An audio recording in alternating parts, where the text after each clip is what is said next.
ಮಗನಿಗೆ ತಂದು ಗುರು ಮಠಕ್ಕೆ ತಂದು ಒಪ್ಪಿಸ್ಯಾರ ಅಂದ್ರ ಏನ ನೀ ದೊಡ್ಡವ ಏನ ನಾ ದೊಡ್ಡವ? ಅಕ್ಕಲಕೋಟೆ ತಾಲೂಕ ಗಳೂರಿಗೆ ಗುಡ್ಡದಲ್ಲಿ ಕೂಡಿರುವ ಸಕಲ ತತ್ವಜ್ಞಾನಿಗಳಿಗೆ, ಕಲಾ ಪಂಡಿತರಿಗೆ, ಮಾನಭಾವಿಗಳಿಗೆ, ಖ್ಯಾತ ಕಲಾವಿದರಿಗೆ ಕೂಡ ಒಂದು ಜ್ಞಾನಶುದ್ಧ ಮತ್ತನ ಸಂಘದ ವತಿಯಿಂದ ತಮ್ಮೆಲ್ಲರಿಗೆ ಕೂಡ ಅನಂತನಂತ ಕೋಟಿ ಶರಣಾರ್ಥಿಗಳನ್ನ ಹೇಳಿ ಹೇಳ್ತಾರ ಮಹಾತ್ಮರು. ಏನ್ ಹೇಳ್ತಾರಪ್ಪ? ಸೃಜನ ಕುಮುದ ಸೋಮ ದುರೀಕೃತ ಕೃಜನ ವಿಜೇತ ಕಾಮ, ಅಜಹರಿ ವಿನಮಿತ ಭಜಕ ನಿಖರ ಸುರ ಕುಜಪುರ ಹರವರ ರಜತನ್ಗಾಲಯ, ಕೈವಲ್ಯದ ಕಲ್ಪವಲ್ಲರಿ ಒಳಗ ಶ್ರೀಮನ್ ಯಾವ ಸರ್ಪಭೂಷಣ ಮಹಾಶಿವಯೋಗಿಗಳು ಅವರಿಗೆ ಸಪ್ಪಣ್ಣಪ್ಪ ಅವರು ತಿಳಿ ಕರೆದಾರ. ಅವ್ರು ಹೇಳ್ತಾರ, ಹೇ ಪರಮಾತ್ಮನೇ, ಪರಮಾತ್ಮ ನೀನು ಸದಾನ ಕಾಲ ಯಾವತ್ತೂ ಕೂಡ ಸಜ್ಜನರ ಹೃದಯ ಕಮಲದಲ್ಲಿ ವಾಸವಾಗಿದಿ. ಯಾವ ರೀತಿಯಿಂದ? ಒಂದು ಹೊಳಿ ಒಳಗ ಅಥವಾ ಒಂದು ನೀರಿನ ಒಳಗ ಒಂದು ಪುಷ್ಪಗಳ ಏಳುತ್ತದ. ಆ ಪುಷ್ಪ ಯಾವ ರೀತಿಯಿಂದ ಚಂದ್ರನ ಬೆಳಕಿನಂತೆ ಅರಳುತ್ತದೆ ನೋಡು, ಅದರಂತೆ ನೀ ಸದಾನ ಕಾಲ ಸಜ್ಜನರ ಹೃದಯ ಕಮಲದಲ್ಲಿ ಚಂದ್ರನ ಬೆಳಕಿನಂತೆ ವಾಸ ಮಾಡಿದೆಯಪ್ಪ. ಯಾವತ್ತು ಕೂಡ ದುರ್ಜನರ ಸಂಹಾರ ಕಾಲಾಗ ನೀನೇ ಪದೇ ಪದೇ ಅವತಾರ ತಾಳದವ ಇದ್ದಿ. ಭಗವಂತ ಈ ನಿನ್ನ ಭಕ್ತ ಉತ್ಸಲ್ಯಗ, ಈ ನಿನ್ನ ಭಕ್ತಗ ನೀನು ಸದಾನ ಕಾಲ ಕರುಣಿಸು ಅಂತೇಳಿ ಮಹಾತ್ಮರು ಹೇಳ್ತಾರ. ಯಾಕ? ತ್ರಿಪುರಾಸುರರು, ತಾರಕಾಕ್ಷ, ವಿದ್ಯುನ್ಮಾಲಿ, ಹಿಂಗ ತ್ರಿಪುರಾಸುರಗಳಿದ್ರು. ತಾರಕಾಕ್ಷ, ಕಮಲಾಕ್ಷ, ವಿದ್ಯುನ್ಮಾನಿ, ಇವರು 3 ಮಂದಿ ಅಸುರಗಳು ಭೂಮಿ ತಲೆ ಮ್ಯಾಗ ದೇವಾದಿ ದೇವತೆಗಳಿಗೆ ಅಲ್ಲೋಳ ಕಲ್ಲೋಳ ಮಾಡೋ ಸಮಯದಾಗ, ಹೇ ಪರಮಾತ್ಮನೇ, ಪರಮಾತ್ಮ ಸೂರ್ಯಚಂದ್ರನನ್ನ ರಥಕ್ಕೆ ಚಾಕ ಮಾಡಿದಿ, ಭೂದೇವಿ ನನ್ನ ಒಂದು ರಥವನ್ನ ಮಾಡಿದಿ.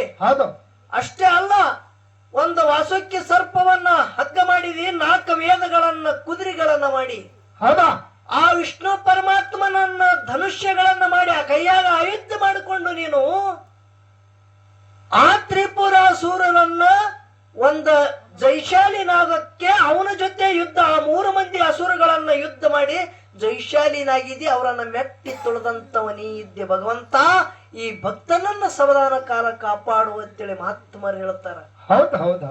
ಹೌದಲ್ಲ? ಈಶಾಯ ನಡೆದಾದಿಲ್ಲಿ ಯಾವ್ಯಾವು? ಅಧ್ಯಾಪನ, ಒಂದು ಅಧ್ಯಯನ. ಅಧ್ಯಯನದೊಳಗ ತಾಕತ್ತು ಏನದ? ಶ್ರೀಕೃಷ್ಣ ಪರಮಾತ್ಮ ನಿಮ್ಗೆಲ್ಲರಿಗೆ ಗೊತ್ತನ. ಕೃಷ್ಣ ಪರಮಾತ್ಮ ಎಲ್ಲಿ ಉಪದೇಶ ತಗೊಂಡ? ಎಲ್ರಿಪ್ಪ? ಸಾಂದೀಪ ಮುನಿ ಆಶ್ರಮದೊಳಗ. ಎಷ್ಟೋ ದಿನ ಕಾಲಗಳದ ವಿದ್ಯಾ ಪಡ್ಕೋಬೇಕಂತೇಳಿ ಸಾಂದೀಪ ಗುರುಗಳು ಅಧ್ಯಾಪನ. ಇವ ಪಡ್ಕೋವ ಯಾನ ತಗೋವದ ನೋಡಿ, ಇವ ಅಧ್ಯಯನ. ಕೃಷ್ಣ ಅವನಲ್ಲಿ ಎಷ್ಟೋ ವಿದ್ಯೆಗಳ ಕಲಿಯುವುದಕ್ಕಾಗಿ ದಿನ ಕಳೆದ ವಿದ್ಯಾ ಪಥಪೂರ್ಣ ಇತ್ತು. ಸಾಂದೀಪ ಗುರುಗಳು ಕೊಟ್ಟಂತ ಅಧ್ಯಾಪನ ಕೃಷ್ಣಗ ಅಧ್ಯಯನ ಇತ್ತು. ಕೊನೆ ಗುರು ಕಾಣಿಕೆ ಕುಡಿದಿತ್ತು. ಎಷ್ಟೋ ಮಂದಿ ಶಿಶು ಮಕ್ಕಳು ಇದ್ರು. ಅದ್ರೊಳಗೆ ಯಾರು? ಬಡವ ಇದ್ದಂತ ಸುಧಾಮ ಇದ್ದ, ಅಣ್ಣ ಇದ್ದಂತ ಬಲರಾಮ ಇದ್ದ. ಹಿಂಗೆಲ್ಲರೂ ಕೆಲವು ಶಿಷ್ಯರ ಬಳಗದವ್ರು ಇದ್ರು. ಎಲ್ಲರೂ ಏನೇನು ಗುರು ಕಾಣಿಕೆ ಕೊಟ್ಟು ಕಾಲು ಬಿದ್ದು ಹೋಗುತ್ತಿದ್ರು. ಕೃಷ್ಣ ಬಲರಾಮ ಹೋಗಿ ಕಾಲು ಬೀಳುತ್ತಿದ್ರು. ಸಾಂದೀಪ ಮುನಿ ಹೇಳತ್ತಾನ, ಏನತ್ತ? ಗುರು ಕಾಣಿಕೆ ನನಗೇನು ಕೊಡ್ಬೇಡಪ್ಪ. ಗುರು ಮಠದೊಳಗ, ಗುರು ಆಶ್ರಮದಾಗ, ಮನಿ ಒಳಗ ಗುರು ಮಾತಾದಾಳ. ಹೋಗಪ್ಪ, ಹೋಗಿ ಅವಳು ಏನ ಬೇಡತ್ತಳ, ಬೇಡದು ಕೊಡ್ರಿ. ಅವಾಗ ಕೃಷ್ಣ ಬಲರಾಮ ಹೋದರು. ಯಾರಲ್ಲಿ? ಗುರು ಮಾತಾನಲ್ಲಿ. ಸಾಂದೀಪ ಮುನಿ ಹೆಂಡತಿ ಬಳಿ ಹೋಗಿ ಕಾಲು ಬೀಳ್ತಾರ. ಕಾಲು ಬಿದ್ದು, ತಾಯಿ ಗುರುವಿನ ಆಶ್ರಮದಾಗ ವಿದ್ಯಾ ಕಲ್ತಿದ್ದೀವಿ, ವಿದ್ಯಾ ಅಂತೂ ಪದಪೂರ್ಣ ಆಗ್ಯದ. ಗುರು ಕಾಣಿಕೆ ಏನು ಬೇಕಂತ ಕೇಳಿದಾಗ ನಿನ್ನ ಕಡೆ ಕೈ ಮಾಡಿ ತೋರಿಸ್ಯಾರ. ನಿಮಗ ಗುರು ಕಾಣಿಕೆ ಕೊಡ್ಲಿಕ್ಕೆ ಬಂದಿದೆ, ಏನು ಬೇಕು ಹೇಳು. ಏನತ್ತ ಗುರು ಮಾತಾ? ಅವಾಗ ಗುರು ತಾಯಿ ಹೇಳ್ತಾಳ, ಕಣ್ಣಾನ ನೀರು ತೆಗೆದು ಗಳಗಳ ಅಳ್ಳಗತ್ತಳು. ಧಾರಾಳವಾಗಿ ಸುರಿಲಿಕ್ಕತ್ತು. ಕೃಷ್ಣ ಗುರುಕಾಣಿಕೆ ನಿಮ್ಮ ಕೈಲಿ ಕುಡದಾಗಲ್ಲಪ್ಪ ಹೋಗಿ ಬಿಡ್ರಿ ಮನೆಗೆ ಅಂದಳು. ಹೌದು ಸುಮ್ಮ ಹೋರಿ. ಇಲ್ಲ ತಾಯಿ ನಾವು ಕೊಟ್ಟೆ ಹೋಗ್ತೇವ್. ಏನ್ ಬೇಡ್ತಿದ್ದು ಹೇಳು. ಅವಾಗ ತಾಳ ಕಣ್ಣಾನ ನೀರು ತೆಗೆದು, ಕೃಷ್ಣ ನಿನಗ ನೋಡ್ದಂಗೆ ನನಗೊಂದು ಗಂಡು ಮಗ ಹುಟ್ಟಿತ್ತು. ಹೌದು ಹೌದು ಏನು? ನಮ್ಮ ಹೊಟ್ಟಿಗೆ ಒಂದು ಗಂಡು ಮಗ ಇತ್ತು. ನಿನಗ ನೋಡ್ದಂಗೆ ನನಗೂ ಒಂದು ಗಂಡು ಮಗ ಇತ್ತು. ಹೌದು. ಆದರೂ ಹೊಳಿ ಒಳಗೆ ಜಳಕಕ್ಕ ಹೋಗಿ ನನ್ನ ಮಗ ಸಮುದ್ರ ಪಾಲಾಗಿ 12 ವರ್ಷ ಆಯ್ತು. ನನ್ನ ಮಗ ಸತ್ತನಪ್ಪ. ಹೊಳ್ಳಿ ಮರಳಿ ಗುರು ಮಠಕ್ಕೆ ಬಂದಿಲ್ಲ. ಹೌದು ಹೌದು. ಕೊಡದೆ ಇದ್ರ ಸತ್ತಂತ ನನ್ನ ಮಗನಿಗೆ ತಂದು ಕೊಡ್ರಿ, ಇದೇ ನಿಮ್ಮ ಗುರು ಕಾಣಿಕೆ ತಿಳಿದ್ರು. ಹೌದು ಹೌದು ಹೌದು. ಏನ್ ಮಾಡ್ತಾನೆ ಕೃಷ್ಣ ಪರಮಾತ್ಮ? ಯಾಕಾಗಲ್ಲ ಅಂದ ನಾವು ಕೃಷ್ಣ. ಹೌದು. ತಾಯಿದ ಆಜ್ಞೆ ಆಗ್ಯಾದ. ಹೌದು. ಸಾಂದೀಪ ಮುನಿ ಹಟ್ಟಿಲಿ ಹುಟ್ಟಿದಂತ ಮಗನ ಹೆಸರು ಪುನರ್ದತ್ತ. ಹೌದು. ಪುನರ್ದತ್ತ ಸತ್ತು 12 ವರ್ಷ ಆಗಿತ್ತು. ಹೌದು ಹೌದು. ಸಮುದ್ರದ ಪಾಲಾಗೇನಂತೇಳಿ ಸಾಂದೀಪ ಯಾರೋ ಕೃಷ್ಣ ಬಲರಾಮ ಇಬ್ರು ಕೂಡಿ ಸಮುದ್ರನಾಥಗೆ ಕೇಳ್ತಾರ. ಹೌದು ಹೌದು. ಏನ್ ಕೇಳಿದ್ರು? ಸಮುದ್ರ ದೇವ, ಹೌದು ಹೌದು. ಸಾಂದೀಪ ಮುನಿ ಮಗ ಪುನರ್ದತ್ತನ ಧ್ಯೇಯ ಎಲ್ಲದ ತಾಯಿ ಕಡೆ ಅಂದ್ರು ಅವ್ರು. ಹೌದು ಹೌದು. ಏನಂತಾನೆ ಸಮುದ್ರನಾಥ? ಶಂಕಾಸುರ ದೈತ ತನ್ನ ಶಂಕದೊಳಗ ಮುಚ್ಚಿಟ್ಟಾನ, ಅವನು ಬಲಿ ಕೇಳಂದವ. ಹೌದು ಹೌದು. ಶಂಕಿನೊಳಗ ಅದಾನ ಬಚ್ಚಿಟ್ಕೊಂಡಂದಾಗ ಶಂಕಾಸುರ ದೈತರ ಜೊತೆ ಕಾದಾಡಿ ಆ ಸಾಂದೀಪ ಮುನಿ ಮಗ ಪುನರ್ದತ್ತಂದ 12 ವರ್ಷ ಆಗಿತ್ತು ನೋಡ್ರಿ ಸತ್ತಂತ. ಬರೇ ಏನ ಧ್ಯೇಯ ಇತ್ತು ನೋಡು. ಹೌದು. ಆತ್ಮ ಹೋಗಿತ್ತು ಎಲ್ಲಿ?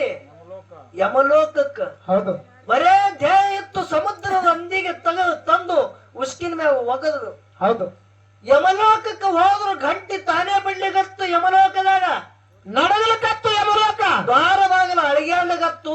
ಅವಾಗ ಯಮ ಕುತ್ತಂತ ಸಿಂಹಾಸನ ನಡುಗುದು ನೋಡಿ ಯಮ ಗಾಬರಿಗೆ ಬಿದ್ದ. ಹೌದು ಹೌದು. ಯಾರು ಬರ್ತಿರ್ಬೇಕಿಲ್ಲ ಅಂತೇಳಿ ಗಾಬರಿಗೆ ಬಿದ್ದ. ಯಮಲೋಕದಾಗ ಕೃಷ್ಣ ಕಾಲ ಇಟ್ಟ.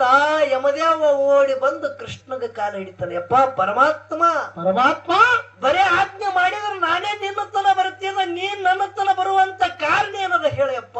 ಹೌದು ಹೌದು. ಏನಂತಾನೆ ಕೃಷ್ಣ ಪರಮಾತ್ಮ? ಸಾಂದೀಪ ಮುನಿಯ ಮಗ ಇದ್ದಂತ ಪುನರ್ದತ್ತನ ಆತ್ಮ ತಗೊಂಡ ಬಂದಿದೆ, ಆತ್ಮ ಅಟ್ಟಿತ್ತ ನನಗ ಕೂಡ ಅಂದ. ಹೌದು ಹೌದು. ಅವಾಗ ಆ ಆತ್ಮ ಯಮದೇವ ಕೊಟ್ಟ. ಆತ್ಮ ತಗೊಂಡ ಬಂದು ಯಾನಿದು ಧ್ಯೇಯ ಇತ್ತು, ಧ್ಯೇಯದೊಳಗೆ ಹಾಕದ ಬಳಕ ಪುನರ್ದತ್ತ ಎದ್ದ. ಹೌದು. ಎದ್ದ ಬಳಕ ಆ ಮಗನಿಗೆ ಒಯ್ದು ಗುರು ಮಾತಾ ನಮ್ಮಲ್ಲಿ ಒಪ್ಪಿಸಿ ಗುರು ಕಾಣಿಕೆ ಅಂತೇಳಿ ಮುಟ್ಟಿಸಿ ಬಂದವ್ರು ಯಾರು? ಶ್ರೀಕೃಷ್ಣ ಬಲರಾಮ. ಹೌದಾ? ಹೌದಾ? ಹೌದು. ಅಧ್ಯಾಪನ ಮಾಡಿದವ ಸಾಂದೀಪ ಮುನಿ. ಹೌದು. ಅಧ್ಯಯನ ಕೇಳದವ್ರು ಯಾರು? ಕೃಷ್ಣ ಬಲರಾಮ. ಹೌದಾ? ನಿನಗ ನಾವೊಂದು ಮಾತ ಕೇಳತ್ತ. ಏನ್ ಕೇಳಿದ್ರಿಪ್ಪ? ಸಾಂದೀಪ ಮುನಿ ಅಧ್ಯಾಪನ ಮಾಡಿದವ ಇದ್ದೋ ಇಲ್ಲೋ? ಹೌದು ಹೌದು. ಮತ್ತ ತನ್ನ ಮಗ ಸತ್ತ 12 ವರ್ಷ ಆಗಿತ್ತು. ಮಗನಿಗೆ ತರಬೇಕಾಗಿತ್ತು. ಯಾಕ ತಾಕತ್ತಿದ್ದಿತ್ತಲ್ಲ ಅಧ್ಯಾಪನ ಮಾಡಿದವನ ಬಲ್ಲಿ. ಹೌದು ಹೌದು ಹೌದು ಹೌದು ಹೌದು. ಅಧ್ಯಯನ ಬರೇ ಕೇಳದವ್ರ ಅದಾರ. ಹೌದಾ? ನೀ ಎಲ್ಲ ವಿದ್ಯೆ ಕೊಟ್ಟವಂತೂ ಅಲ್ಲ. ಹೌದಾ? ಕೇಳದವ್ರು ಆಧಾರ ಅಂದರು. ಅಧ್ಯಯನ ಮಾಡಿದವರು ಸತ್ತ ಮಗ 12 ವರ್ಷ ಸತ್ತ ಹೋದಂತ ಮಗನಿಗೆ ತಂದು ಗುರು ಮಠಕ್ಕೆ ತಂದು ಒಪ್ಪಿಸ್ಯಾರ ಅಂದ್ರ ಏನ ನೀ ದೊಡ್ಡವ ಏನ ನಾ ದೊಡ್ಡವ? ಹೌದು ಹೌದು. ಓ ಬೇಲೂರು ಮಾಸ್ತರ, ನಿನಗೆ ಕೇಳುದಿದು. ಹೌದಾ? ವಿಚಾರ ಮಾಡಿ ಮಾತಾಡು. ಹೌದು ಹೌದು. ಎಲ್ಲ ನನ್ನ ಕಡೆ ಬಂದಿವ. ಇದು ನಂದೇ ಇಶ, ನನ್ನೇ ಇಶ ಅಂದ್ರೆ ಏನ್ ಅರ್ಥ ಇದು? ಹೌದು. ಜಗತ್ತದಾಗ ಅಧ್ಯಯನ ಅನ್ನೋದು ಬಹಳ ದೊಡ್ಡದದ. ಹೌದು ಹೌದು. ಜಗತ್ತದಾಗ ಅಧ್ಯಯನ ಅನ್ನೋದು ಬಹಳ ದೊಡ್ಡದದ. ಹೌದಾ? ಅಧ್ಯಾಪನದೊಳಗ ತಪ್ಪುತ್ತದ, ಖರೆ ಅಧ್ಯಯನದೊಳಗ ತಪ್ಪಂಗಿಲ್ಲ. ಹೌದು ಹೌದು. ಅದಕ್ಕೆ ಜಗತ್ತದಾಗ ಅಧ್ಯಯನ ಅನ್ನೋದು ಬಹಳ ದೊಡ್ಡದು ಅಂತೇಳಿ ಹೇಳಿ ಹೌದು. ಒಂದು 4 ನುಡಿ ಸತ್ಯ ಸುಂದರ ಚಾಲ ಹಾಡಿ ಹಾಡಿ ನಮ್ಮ ಗಳೂರಿಗೆ ಅವರಿಗೆ ಪಾಳಿ ಹೋಗ್ತದ. ಅವರು